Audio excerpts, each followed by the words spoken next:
Welcome, friends. Today's story is entitled Payday. Have you ever had to work for something?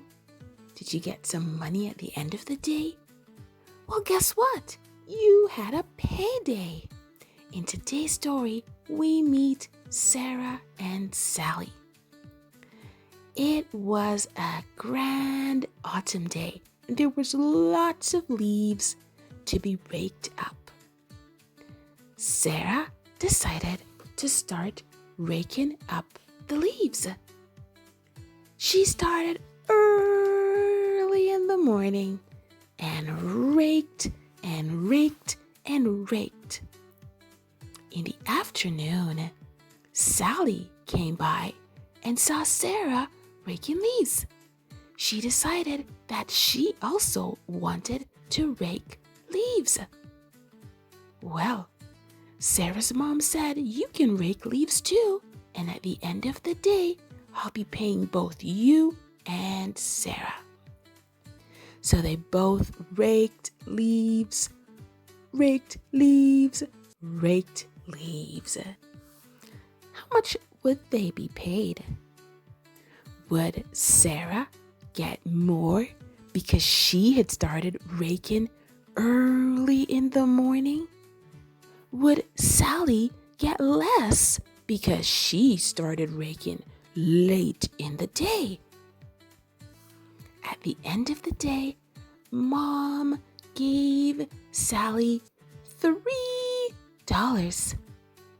Sarah looked on and thought, "I'm going to get lots more because I started early in the morning."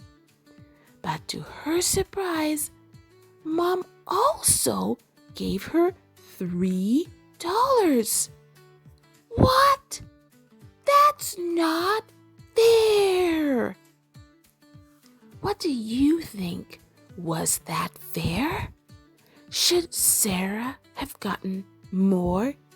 And should Sally have gotten less? A story is told in the book of Acts where a man got some workers. At 6 a.m., he hired the men and agreed to pay them the usual amount for 12 hours of work.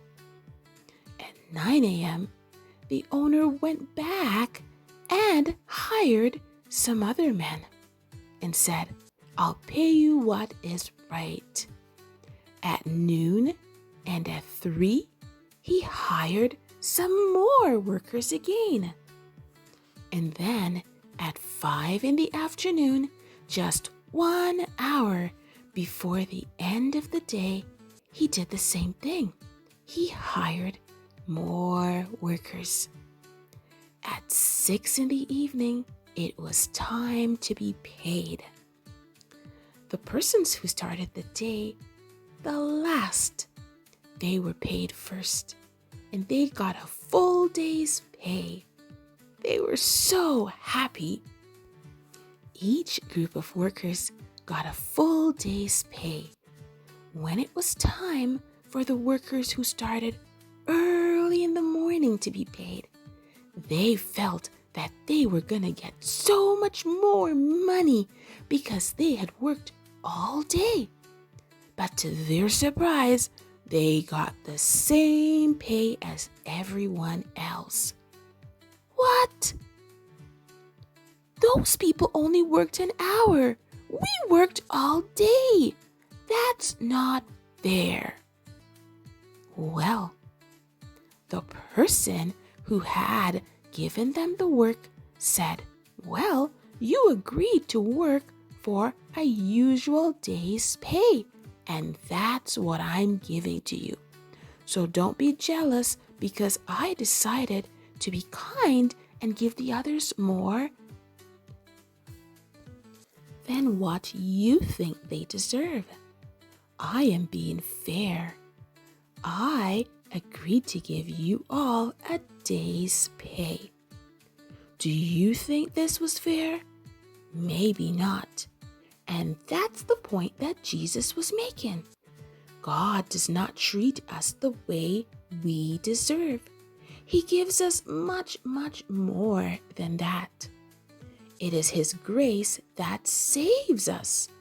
And even those people who accept Jesus at the last minute, they will be treated the same as those who accepted Jesus from the very beginning. God does not show favoritism. He treats us all the same with love and kindness.